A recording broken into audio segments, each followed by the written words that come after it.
Tozani bogogo nomkhulu sakasendoda lesugogo Bathini Mbatha. Ngani zakwethu let's go deeper la. Sikhulume ngokuthi where does your calling belongs to? Who must take a decision based on your calling? Who must give it a green light? Okay, as much as like I singabazalwane sisonta sikholelwa ku egazini kaJesu kodwa siyakuvumela or we deny you. This week I had people from Eastern Cape, people they've also used that opportunity to come and collect their medications and everything. Others, they are based in the Eastern Cape and everything for originally, but they are staying around Empangeni. They came. Gogo, I'm not here uzohlola. I know ukuthi nginesiphiwo nginabantu abadala. Gogo, ngiyafisa ukukulungisa lokho. Kodwa ekhaya bayanqaba. Gogo silethe nangu umntwana uyagula kuthuna abantu abadala. Wena nje uma uvula kuvaliwe cishe khona ukwazi ukukuvala. Gogo ungakwazi ukuzivalela lengane ukuthi idlozi lengamlokozana. Ubaba wakhe uyanqaba ngoba ubaba wakhe uyasonta. Gogo ngiyafisa ukuyothwasa nomuzi fanele uyothwasa kuwo emsinga sebengibonisile la bathi fanele uyokhula khona. Sengiyamazi umuntu ozongikhulisa. Akangazi yena mina sengiyamazi. Kodwa umyeni wami uthi asiqale e-divorce court and then ke ngihambe ngiyothwasa. Kodwa umamezala wami uthi akafuni emthakathi emzini wendoda yakhe. Hey, gogo ubani okufanele ukuthi authorize ukuthi kufanele ngiyothwasa. Gogo uthi wafanele ngiyothwasa kodwa ngisemncane. Angakhulu ngokwanele ngiseyingane ngisafanele ngiyofunda before ngiyothwasa. Hey guys, my book is coming. I'm tired of making excuses. I don't have time, I don't have what and everything. Every day I dedicate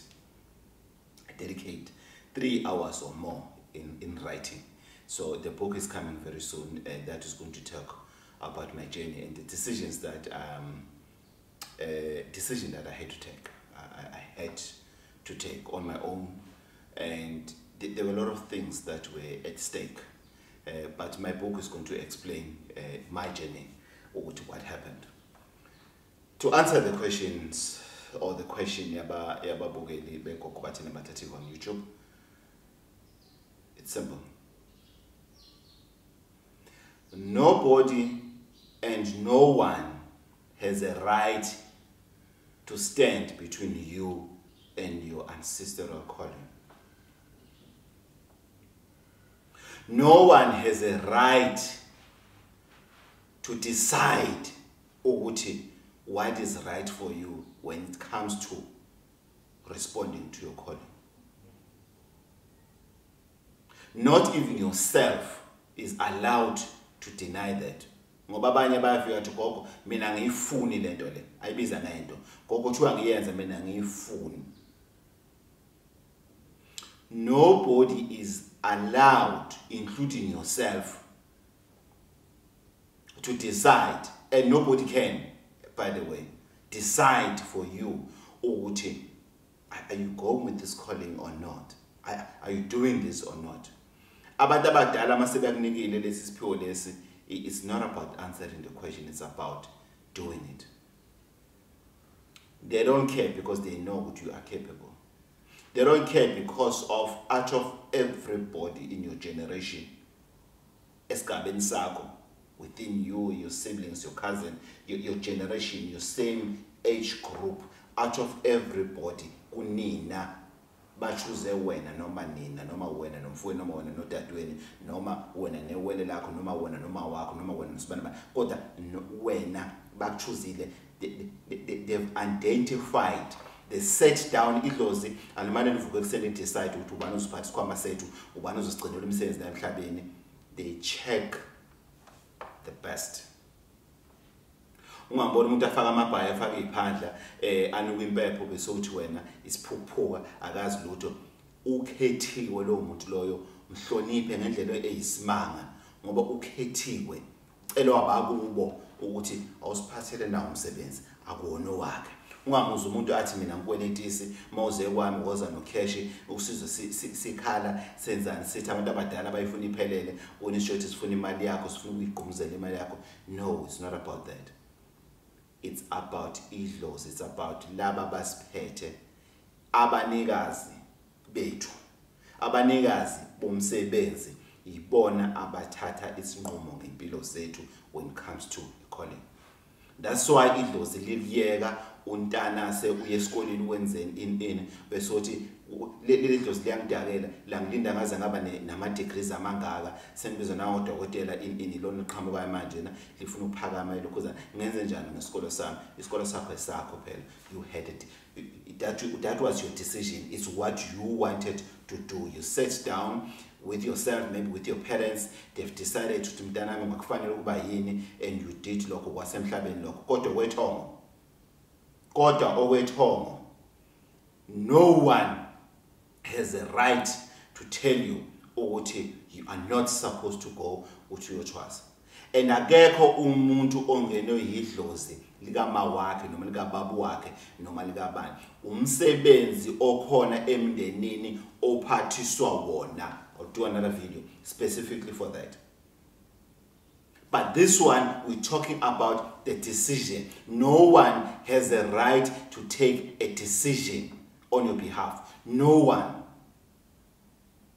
Akekho umuntu onelungelo lokutshena ukuthi ungahamba uyothwasa noma unganamukela umsebenzi wedlozi ongamukeli. Akekho, ngiyaphindela, akekho.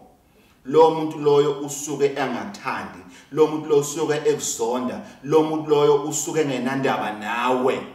Akulona uthando ukuthi umuntu umnqabele ukuthi enze kahle kahle noma yini emjabulisa empilweni as long as ingeke destroy impilo yakhe.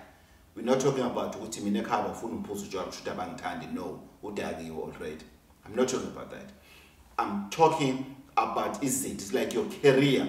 If you want to be an engineer, you should be allowed to be an engineer. The same as the child who wants to be a musician or an artist, that child must be allowed to do that, because iyona into ayizwa ngaphakathi kuyena ukuthi mina ngumculi, mina ngudokotela, mina ngiyiphoyisa, ngithanda discipline, ngithanda ucontributor in fighting crime in this country.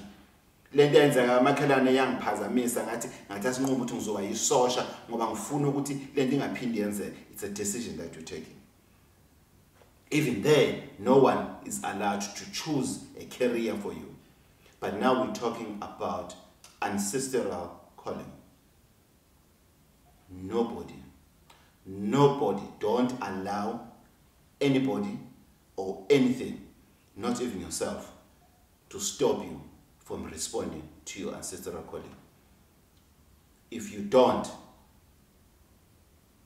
if you allow them, if you don't stop them and allow them and allow yourself to say, mina ngeke ngiyenza lento leyo, then ask me. I'll answer you on my book that is launching this year. Ask me and I'll answer you on my book that is launching this year. Ukuthi idlozi lizokwenzani? Idlozi liyawavala amanzi.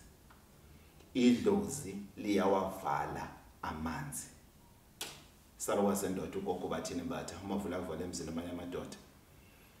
Uqala kathethwa ngani zakwethu sizakhuluma. Our website is up, bathinimbatha.co.za. The email address for bookings is gogo@bathinimbatha.co.za. Even on the website, you can also make a booking on the website. Just answer the small bunch of questions on Facebook as well. You can book. Twitter is just chats and nothing else, as well as Instagram. Gogo Bathini Mbatha. For bookings, 082-833-4063. 082-833-4063. Don't forget, I've promised I'm going to talk about the issue of calling in a different way. The video that I've promised, I'll definitely going to do that. So Gogo Bathini Mbatha, uma mvula kuvaliwe emzini manje madoda.